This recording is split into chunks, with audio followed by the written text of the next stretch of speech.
Good evening from New York. I'm Dan Rather with news, analysis, and commentary. The March for Our Lives by young people asking for common sense efforts to reduce gun violence was impressive. That's the reason the NRA is counterattacking so vigorously and nastily. Because at those marches on Saturday, the future spoke. Cynicism and fear took a backseat to optimism and hope. Those who have long been told that their voices didn't matter, who have been ignored, explained away, gaslighted, forgotten, handled with sanctimonious neglect, well, they raised their voices in a unified chorus of many accents and from many perspectives, but all with the same message: ignore us at your peril. It was a spark set forth by the long simmering embers of activism, but ultimately, the success will hinge on one vital fact. Will those who marched this weekend and all who cheered them on march to the polls in November and beyond? This is not at base about party politics. It's about a generational change. This is about the awakening of a movement that is precipitating around gun violence. But one senses it is even more seismic. It is about those who say that their vision of a more just, inclusive, and safer America is not the priority of those in power. And this mass of restive humanity says, enough. We will be silent no longer. The day before the march, I was inspired and moved to speak with 5 of the student leaders from Marjorie Stoneman Douglas High School. Their energy and commitment was palpable, and it was satisfying to see and hear. Their passion runs deep, and I recognize it as that special brand of passion that can only be born from a searing personal and emotional experience.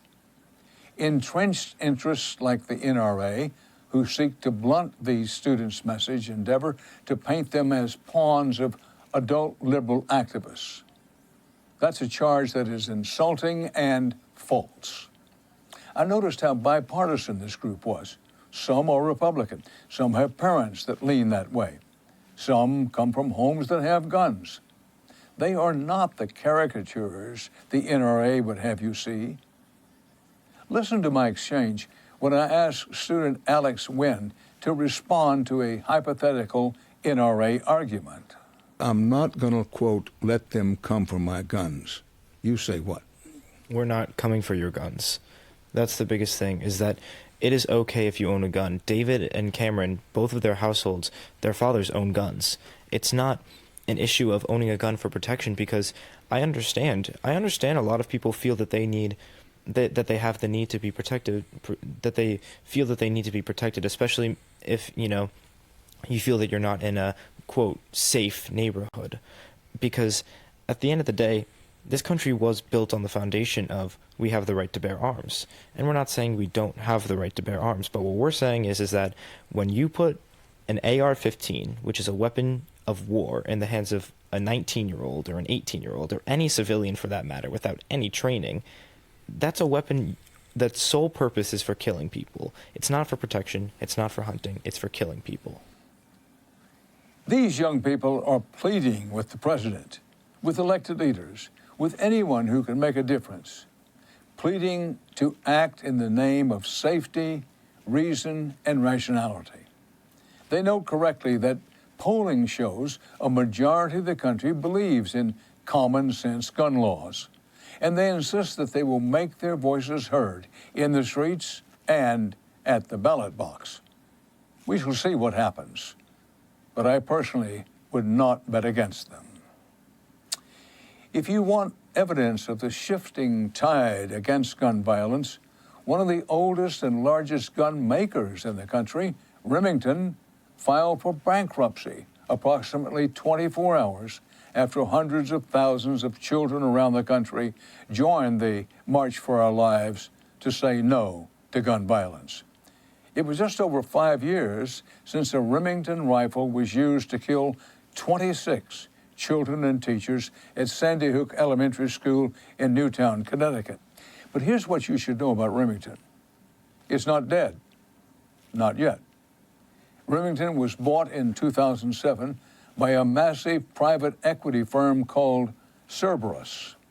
Its chief, Steven Feinberg, is now a big supporter of President Trump.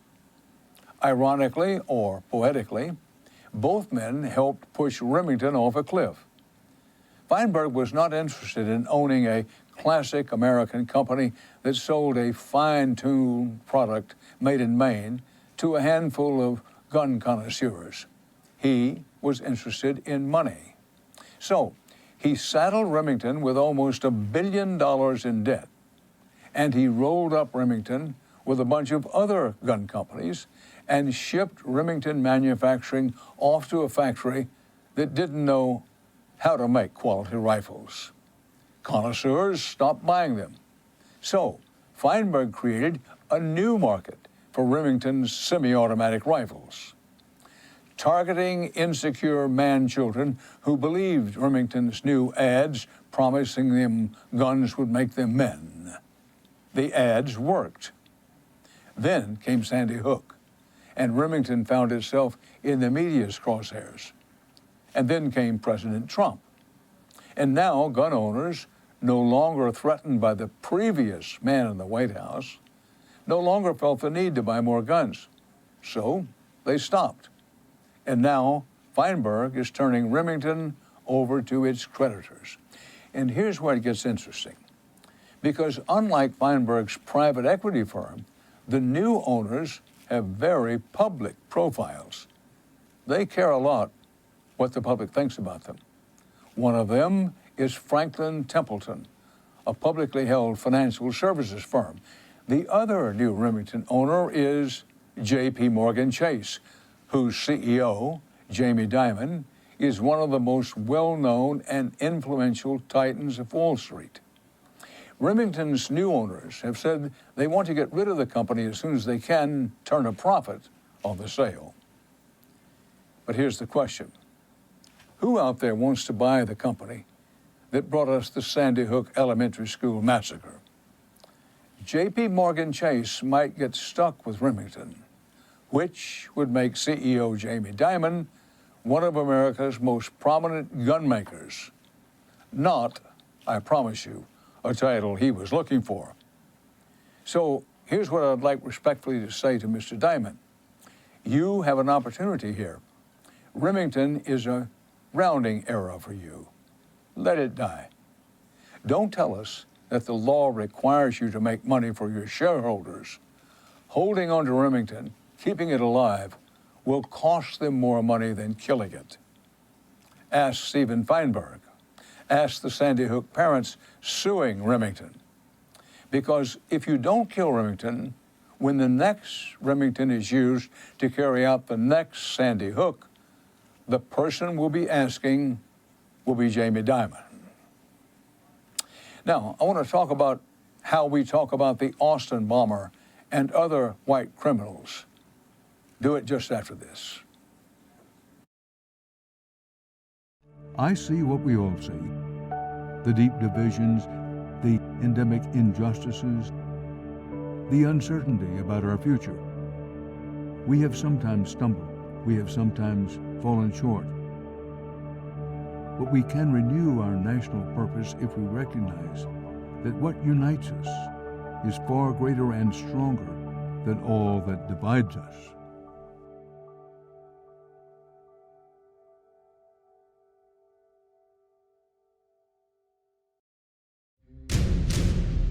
Look, we're doing interviews over there at youtube.com/TYT interviews, and we've done some amazing ones recently. So now, of course, you know the person most widely considered to be the most progressive senator is Bernie Sanders. Yeah. Why not back him during the 2016 primaries? Why be a Democrat at all?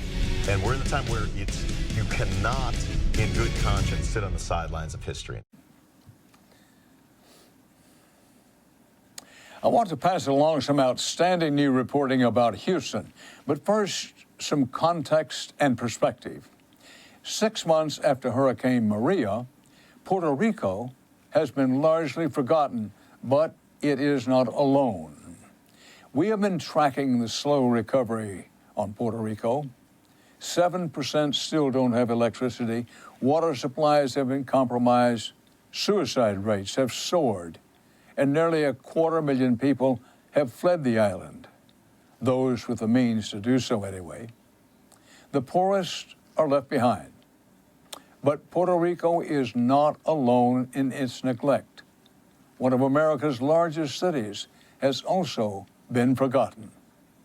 In America today, mainland Americans, even yes, rich white people, are jeopardized by the Trump administration and state response, or lack thereof, to natural disasters. More than 6 months after Hurricane Harvey, a new report shows that officials still have not told the whole truth about the reservoirs of poison unleashed on Houston. No one knows where the toxic soil was washed to. No one knows how many companies should be held accountable for the cleanup. In a vital new report from the Associated Press and the Houston Chronicle, reporters poured through government records and found more than 100 toxic releases. Only 2 of them were the subject of public alerts. Most of them were never investigated by federal officials. None of them have led to enforcement action by the state. Local officials told reporters that they won't be able to make strong cases against these polluters because of the weak response by state and federal authorities. One chemical plant alone spilled almost 500 million gallons of contaminated water laced with carcinogens. But most of the testing on soil and water was done at existing Superfund toxic waste sites. The quality of soil and water downstream from the industrial spills remains largely unknown, untested. In some areas, academic studies have been done identifying elevated soil levels of PCBs, dioxins, and other hazardous chemicals used by the fossil fuel industry. Officials said at the time that the air was safe, but the EPA in this new report admits that local hotspots actually did pose possible risks after Harvey. As the Young Turks has reported, some of the biggest offenders spent years donating to local politicians for approval to expand their businesses around Houston, pushing real estate development into marshes and prairies, destroying natural safeguards against flooding. This is the result when the leaders of America's 4th largest city filter every decision through the lens of what's good for business, especially business that donates to their political campaigns. This is what happens when natural defenses are bulldozed by the almighty dollar and officials turn a blind eye to the desecration of whatever natural soil and water remain. Puerto Rico matters and must be rescued. But today's reality is that it's not just Puerto Rico that's been forgotten. It's Houston, and it's all of us. Another story out of Texas that touches all of us. On Friday, the Oberlin Conservatory of Music offered spots to only 130 out of their 1,500 applicants. One of those who made the cut was 17-year-old Draylen Mason, but he won't be going. His acceptance to Oberlin was finalized a week and a half after he was killed by a bomb left at his home in Austin. Police described the Austin bomber as a very challenged young man. This is Jaylyn Willie. She died at 16 years old on Thursday when her parents took her off life support after she was shot by her ex-boyfriend. An Associated Press headline described the ex-boyfriend as sick, lovesick. When killers are white, white people often write their stories. White police, white journalists, white politicians. We look for motives, the reasons white people kill. the challenges they face, their broken heart. If you are not white, the narrative written around you is often different, and too often written to a premature ending. Reacting to this with outrage is appropriate and just, but the solution to this injustice is not to strip white suspects of their humanity. White privilege is more than a presumption of innocence. It is the assumption of humanity. We have to expand the circle of empathy, not diminish it. Empathy for white people is only a step backward if it's not a step forward, a step toward empathy for black people, for all people. This generation is called not to end white privilege, but to enshrine human privilege.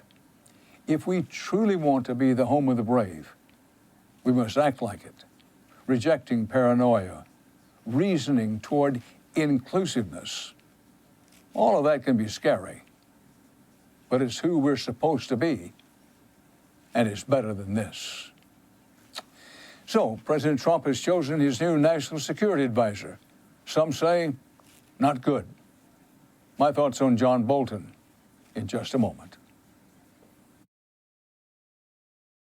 All right, well, the Young Turks special election day coverage dropping. An amazing power panel. Look at this panel. You want to talk about power? Like a smart Destiny's Child. We're all too strong. We start a revolution. Yes, another one. Aren't you excited? Wow. Some of the best writers in the country are right here on this panel, with the obvious exception of John Irola. Let's not so quickly discount Harry Potter fan fiction. We have elected the top Twitter troll in the country. What ran me away from Christianity was judgment and condemnation. Assaulting peaceful protesters in North Dakota, crazier than bombing Yemen, crazier than bombing Syria so much they ran out of bombs. Reductive interpretation of what their motives are, what Putin's are, by these amateur experts is just beyond. We don't kill our journalists, and they do.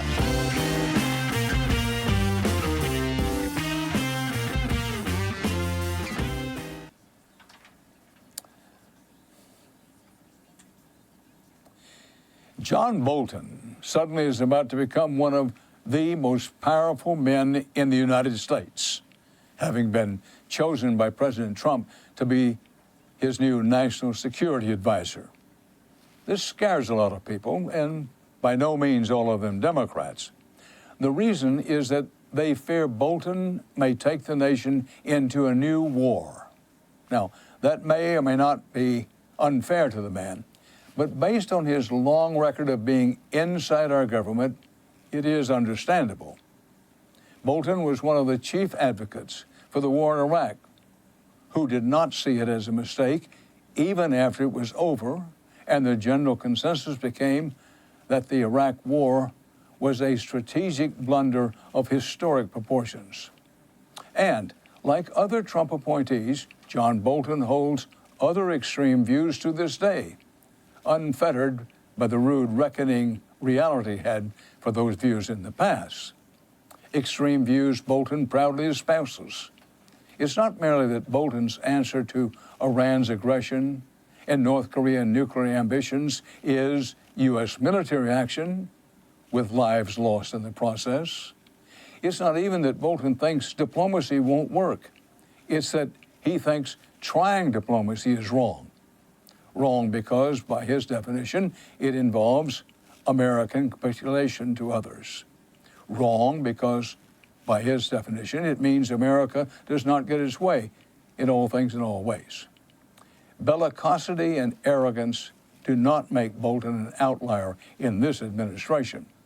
Neither does a history of towering failure. What sets John Bolton apart from his new peers is his ability to execute. As one of his former colleagues wrote in the wake of his announcement, quote, "The Trump White House is something of a clown show, but Bolton is no clown. Some of the president's worst instincts have often been tempered by sheer ineptitude. What makes Bolton dangerous is his capacity to implement those instincts effectively." End of quotation. That's Matthew Waxman, a veteran of U.S. foreign policy implementation. The avenues to future disasters like the Iraq War stretch right through the National Security Council and the State Department. And the State Department right now is uniquely vulnerable. Bolton, Waxman says, is highly skilled at populating his people in key positions, positions that might otherwise try to block his plans. Many of those positions are now open. By the time Bolton fills them, it will be too late. There will be no voice in the administration telling President Trump, no, letting Iran out of the nuclear deal will free them to pursue nukes. Yes, there are options in North Korea short of war. The steps to war are not brightly lit. They are made of minuscule mistakes and malicious calculation. So the time has come to put away childish things. We no longer have the luxury of mocking tweets or counting golf trips. We need rational Democrats and rational Republicans standing watch on the walls of a bipartisan American foreign policy. Not when we're told a new war is necessary, but now, before it's too late. Now I'll have some final thoughts on the Facebook problem facing all of us in just a moment. Do you trust the establishment media? The United States economy has never been better. Monetary policy is spectacular. Everybody thought Jamie Dimon was the king of Wall Street last week. Well, it might be Ken Lewis now. He takes the crown. The best sales force out there is Merrill Lynch, and now it goes to BofA. It's pretty amazing. Pretty amazing. Lewis now. Buying opportunity. I do think this is a buying opportunity. We're going to see a stabilization and just a tremendous snapback. The rally will be jaw-dropping. The Occupy Wall Street movement is not a spontaneous protest against economic inequality. This is what we mean by the establishment press. It is a well-thought-out campaign. To bring down the infrastructure of this country. The embarrassment is that I'm given credibility in this world because of the disappointment that the public has in what the news media does. I'm the former chairman of the Veterans Committee, and I learned a little bit about the cost of war. What the president is trying to do, and I agree with him, is to do everything that we can without going to war. So what do you say to your critics? I'm talking about Democratic critics who say, you know what, he's really just a socialist pacifist. I very rarely read in any coverage of Bernie that he's a socialist. Bernie Sanders is a socialist, for God's sake. Most analysts are saying that Hillary Clinton's going to win in a landslide. I continue to believe Mr. Trump will not be president. We've got Trump at 279, 259. Wait a minute. I'm winning the presidency. I know you don't believe that. Sorry to laugh. We're not going to be polite anymore. You know what we're going to do? We're going to fight back. Fight for a free and independent media. We're done with politeness. We fight back.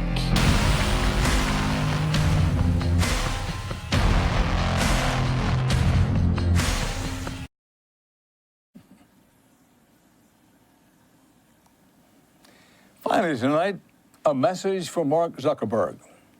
Thank you, sir, and thank you, Facebook, for letting me connect with so many people here on this program, on my personal Facebook page, and through my own news outlet, News and Guts. You have connected hundreds of millions of people who might never have crossed paths again or ever. It is a staggering public service and a breathtaking public good. You should be proud, but not too proud. It is also fraught with peril. Human communications have always been regulated, if only by human biology. Word of mouth only outraced foot speed a mere moment ago in evolutionary terms. And now, vast warehouses of facts can be vacuumed up in the blink of an eye. Lethal narratives of fiction can be spread just as fast. As Howard Beale's boss told him, Mr. Zuckerberg, you have meddled with the primal forces of nature. You accelerated the harvesting of information and the dissemination of disinformation faster than evolution could keep up. Humanity has a lot of catching up to do. We all have to be more rigorous, not just about what we say, but what we believe and even what we choose to care about. Our instincts on those fronts do not serve us well, so we need to surpass them and eventually retrain them. But in the meantime, Mr. Zuckerberg, you are making things worse, and it has to stop. You apologized in full-page newspaper ads, and that's good. The newspapers can use the money. And you have said you are open to regulation, which is also good because it's coming. Federal officials just today said that they are investigating whether Facebook deceived people about its privacy measures. But it's not enough. When technology assumes a fundamental social function, it acquires social responsibilities, which you now have. Here they are. Facebook must be transparent. You have to tell us who is getting our information and why. Facebook must be more libertarian. Silicon Valley leans toward libertarian policies when it comes to others using its technology. But you must also be libertarian in letting Facebook itself determine how it will use its technology. This means not just blocking, but outing those who would use the platform to deceive others. Facebook has to stop disrupting all manner of communication, publishing, journalism. Disruption of functioning social utility is a bad thing. The tech obsession with disruption isn't a love for innovation. It is a poorly veiled attempt at extracting wealth from the gaps between technology and regulation. Be better. And finally, it wouldn't kill you to work up some kind of reality check so the fabulous portraits everyone paints of their lives don't send the rest of us into spirals of despair about our own. This is said in a friendly and respectful fashion, but you should understand that none of this advice involves charity on your part. This is about Facebook's survival, pure and simple. If you don't change things, people will leave faster than you can say MySpace. But in the meantime, don't keep telling us Facebook is a swimming pool while you're still letting others turn it into a cesspool. With that, I'll leave you for this news cycle. The Young Turks is next, and we'll be back with the news at this same place and time, 5:30 Eastern, every Monday. Until then, Dan Rather reporting. Stay steady. Hey, Dave. As you can probably see, Skype froze. Frozen crashed. You know, I'm watching that documentary on the Vietnam War, and there was a TV journalist in the middle of some tiny little village in Vietnam doing live TV as the soldiers were burning the Vietnamese huts, and it didn't crash. And that was 1965, and he was in Vietnam.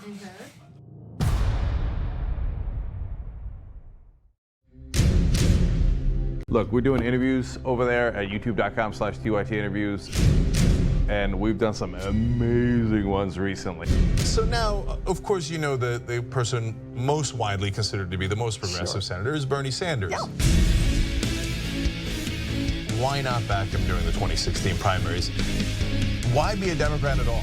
And we're in the time where you cannot, in good conscience, sit on the sidelines of history.